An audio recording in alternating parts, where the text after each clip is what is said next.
Halo sobat-sobat semua, kembali lagi di channel Behold. Kali ini saya akan melanjutkan merangkum alur cerita film Pokemon Black and White Rival Destiny. Satoshi dan Pikachu berupaya menghentikan Tyranitar yang mengamuk di Pulau Pokemon. Ketika Satoshi dan kawan-kawan baru saja hendak pergi ke kota berikutnya, tiba-tiba Suster Joy muncul dan mengatakan gym di tempat itu tutup. Satoshi sangat kecewa sekali mendengar kabar ini. Kemudian datang mobil limusin. Dari dalamnya keluar seorang pria yang mengaku sedang mencari Dan. Pria itu memaksa mereka masuk ke dalam mobil dengan alasan mereka diundang untuk menemui tuannya. Di pintu gerbang terlihat Cabernet yang sedang marah-marah, mengaku datang ke sini karena ada yang mencari Pokemon Connoisseur. Namun karena Cabernet masih tergolong kelas C, maka si pelayan tidak mengizinkannya masuk. Mr. Hattori memanggil anaknya yang sedang bermain ayunan. Mr. Hattori bilang anaknya harus segera bersiap-siap karena Pokemon Connoisseur sebentar lagi akan datang. Pelayan membawa Dan dan kawan-kawan ke ruangan yang gelap, di mana di situ sudah ada Pokemon Connoisseur lainnya, yaitu Noir. Saat mereka berdua berjabat tangan, Noir menganalisis bahwa kemampuan Dan masih jauh di bawahnya. Dan yang tersinggung langsung menarik tangannya. Tak lama kemudian Mr. Hattori muncul dan mempertanyakan apa alasannya mengundang mereka semua ke sini. Mr. Hattori mengungkapkan ini semua demi putri kecilnya, karena sebentar lagi anaknya itu akan menangkap Pokemon. Maka ia meminta bantuan untuk memilihkan mana Pokemon yang cocok untuk anaknya.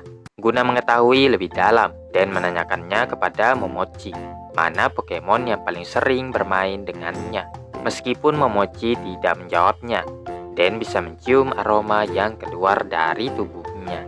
Setelah itu ada Cabernet yang menyamar menjadi Pokemon Connoisseur kelas S. Karena pangkatnya itu, ia pun diperbolehkan untuk memilihkan Pokemon juga. Setelah analisis singkat, Cabernet menyatakan Momochi paling cocok bersama Lillipup. Namun sayangnya salah besar, karena Momochi tidak terlalu suka dengan Pokemon itu. Sesaat kemudian Lillipup merebut badge-nya yang hanya ditempeli stiker untuk menipu orang-orang yang ada di situ. Tak perlu waktu yang lama, pelayan langsung mengusir Cabernet. Noir memulai analisisnya dan menyatakan Pokemon yang memiliki kepribadian mirip dengan Momochi adalah yang paling cocok untuknya. Nampak dari raut wajahnya, Momochi tidak suka dengan Pokemon yang dipilihkan Noir. Dan juga membantah Pokemon itu sama sekali tidak cocok untuk Momochi. Noir tidak terima dengan perkataan Dan yang seolah-olah meragukan kemampuannya, sehingga terjadilah perdebatan antar keduanya. Mr. Hattori mengambil jalan tengah dan menyarankan mereka untuk bertarung.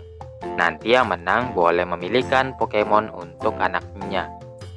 Sebelum pertarungan dimulai, Dan mengingat-ingat lagi aroma yang keluar dari tubuh Momochi. Sesaat setelahnya aroma tersebut muncul. Dan mengendusnya untuk mencari dari mana asalnya, hingga ia terhantup ayunan tempat Momochi biasa bermain. Dan kini tahu Pokemon apa yang disenangi oleh Momochi. Kemudian teman-temannya datang untuk memperingatkan bahwa pertarungan akan segera dimulai. Dari balik semak-semak ada Cabernet yang penasaran dengan hasil pertarungan. Noir memilih Purloin, Pokemon yang sangat dibenci oleh Dan.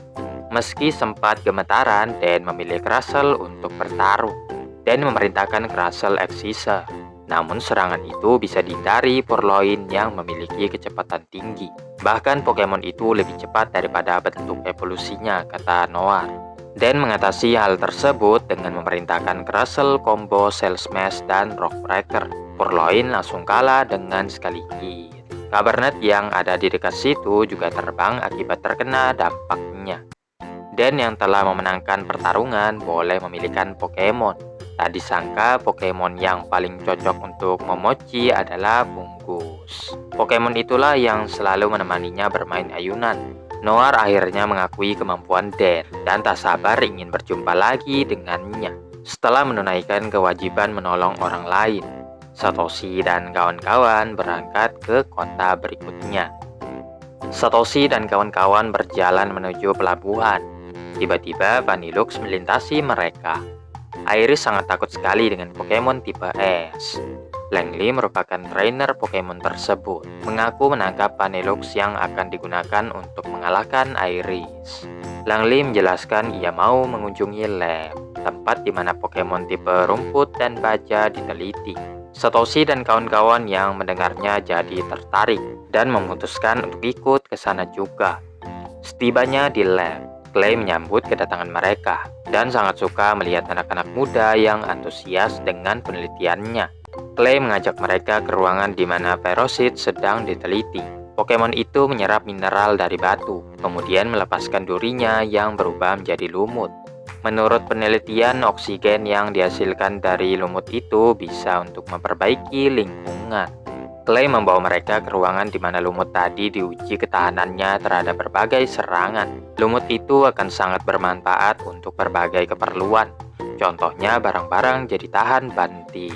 Namun Langley penasaran apakah lumut itu juga bisa untuk meningkatkan kemampuan Pokemon. Clay bilang bisa, jadi ia membawa mereka ke lantai berikutnya.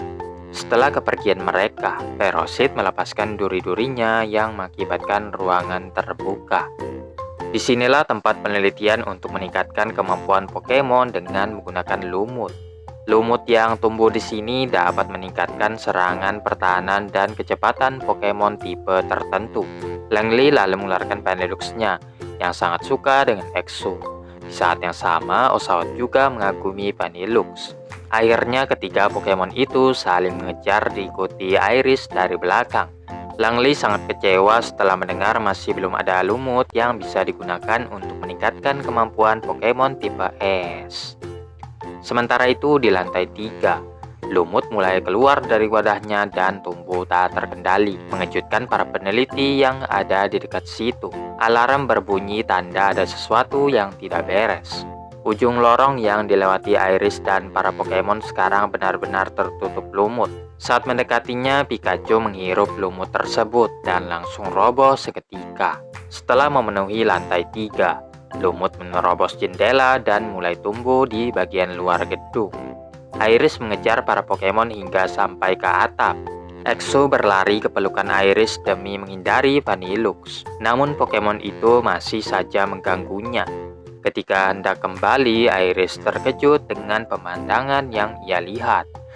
Prof Marble yang baru saja tiba mendiagnosis bahwa Pikachu menjadi sakit karena menghirup lumut dalam jumlah yang besar. Mereka harus segera memberikan penanganan kepada Pikachu. Prof Marble yakin lumut itu tidak akan mempengaruhi manusia, tapi sangat berbahaya sekali untuk para Pokemon. Sesaat kemudian, Suster Joy melaporkan bahwa banyak Pokemon-Pokemon jatuh sakit akibat menghirup lumut tersebut. Dan anehnya hanya Pokemon-Pokemon yang bertipe listrik dan ground saja yang terpengaruh. Prof Marble menyuruh petugas Junsa untuk menutup setiap jembatan di sekitarnya guna menahan penyebaran lumut. Sementara itu Iris memerintahkan Vanillux Icy Wind. Move tersebut ternyata sangat ampuh untuk menghilangkan lumut. Setelah mengetahui kelemahan lumut tersebut, Pokemon tipe S dikerahkan untuk menyapu bersih lumut-lumut yang mengganggu tadi. Sumber lumut tersebut berasal dari Ferocity yang menyerap begitu banyak energi listrik. Prof Marble berupaya menyerap habis energi Pokemon-Pokemon itu. Namun Ferocity yang kelebihan muatan menjadi tak terkendali dan mulai mengamuk ya guys ya. Pokemon tipe S pun mulai kelelahan karena menggunakan move yang sama secara terus-menerus. Sampai kemudian Satoshi tiba dan menyuruh Pikachu-nya untuk menyerap energi listrik dari Ferocity. Berkat itu, Ferocity pun kembali tenang dan penyebaran lumut dapat dihentikan. Langley tak menyangka Iris yang takut dengan Pokemon tipe S bisa akrab dengan Vanillux-nya. Iris sebenarnya masih takut, tapi menitipkan salam untuk Vanillux yang telah menyelamatkan semuanya hari ini. Apapun itu, Langley menantikan pertarungannya melawan Iris suatu hari nanti. Dengan terselesaikannya masalah, Satoshi dan kawan-kawan berlabuh ke kota berikutnya. Satoshi dan kawan-kawan akhirnya tiba di Fairbank City, di mana Satoshi sudah sangat siap untuk melawan gym leader terakhirnya. Dengan begitu, sebentar lagi ia bisa mendaftar Unova League. Dan juga bersemangat sama seperti Satoshi, karena di sini merupakan ladangnya pembuatan film. Berkaitan dengan hal tersebut, mereka melihat Satoshi lainnya di dekat situ. Yang sudah pasti itu adalah Zorua yang menyamar. Luke yang sudah lama tidak bertemu menyapa mereka bertiga. Ia datang ke sini karena mendapat undangan pembukaan Pokestar Studio. Berkat filmnya yang sukses besar, Luke mendapat tiket menghadiri pembukaan studio ini. Sebagai tanda terima kasih karena telah membantunya, Luke mengajak mereka untuk ikut. Namun sebagai gantinya, Satoshi harus merelakan gym battle yang bisa dilakukan di kemudian hari. Singkat cerita, mereka masuk ke dalam Pokestar Studio yang dipenuhi banyak studio, poster film, serta tapak kaki Pokemon-Pokemon yang terkenal. Luke dan Dan yang paling bahagia karena bisa melihat properti yang pernah digunakan di film-film terkenal. Luke lalu mengajak mereka untuk ikut movie contest, kompetisi membuat film terbaik, yang pemenangnya akan ditentukan lewat vote para penonton. Mr. Gold yang merupakan owner dari Pokestar Studio mengagumi mereka yang sangat berminat akan film. Ia menantikan film yang dibuat oleh Luke karena sebelumnya sangat terkesan dengan kerja kerasnya. Sehabis itu, Luke dan Dan menyelesaikan naskahnya dalam waktu yang singkat dan dibacakan di hadapan teman-temannya. Alur ceritanya sangat bagus sekali, kata mereka. Namun Jaws tidak sependapat dan mengatakan cerita itu sangat membosankan sekali ya guys ya. Jaws merupakan rival Luke yang sudah sering bersaing dengannya di berbagai kompetisi. Perbedaannya, Jaws selalu membuat film yang menarik dan banyak adegan actionnya.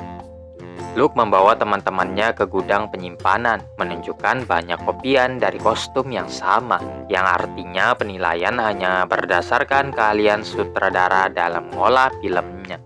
Luke memberikan peran kepada teman-temannya. Ada yang berperan sebagai pahlawan dan penjahat, serta ada juga pemeran figurannya. Akhirnya syuting dimulai dengan sungguh-sungguh, dan Luke menjelaskan berbagai teknologi film seperti green screen kepada teman-temannya. Ada satu adegan di mana Iris diharuskan berakting menangis, tapi ia tidak bisa melakukannya. Dan menyuruhnya membayangkan ketika Iris tidak bisa melihat EXO lagi, yang langsung membuat Iris menangis seketika. Sementara itu, sosok tembus pandang bergerak melintasi kota. Tim Rocket yang berada di sekitaran situ juga mencarinya. Luke meminta Satoshi membantunya mengambil properti tambahan dari gudang. Tepat setelah ia menemukannya, Meloetta menabrak kayu penyangga dan membuatnya jadi terlihat. Hampir saja Pokemon itu tertimpa kayu kalau tidak diselamatkan oleh Satoshi. Namun dalam sekejap Meloetta lenyap begitu saja. Setelah proses syuting selesai, Luke mengedit video yang mereka rekam, lalu mendubbing suaranya untuk dimasukkan ke dalam video yang sudah jadi tadi. Pada hari penjurian, semua orang duduk di teater menonton berbagai film, dimulai dari film Jaws. Ia dan krokodil berperan sebagai pahlawan yang melindungi kota dari ancaman Mecha Tyranitar yang mengamuk. Film berakhir dengan tepuk tangan meriah. Jaws berada di atas angin sekarang. Berikutnya film Luke, dimulai dengan Satoshi, Pikachu, dan Pignet sebagai pasukan pertahanan Unova yang mencoba menghentikan Tyranitar raksasa yang sedang menuju ke pulau Pokemon. Satoshi melepaskan serangan ke Tyranitar. Terungkap bahwa itu adalah Mecha Tyranitar. Robot itu menembak jatuh pesawat Satoshi.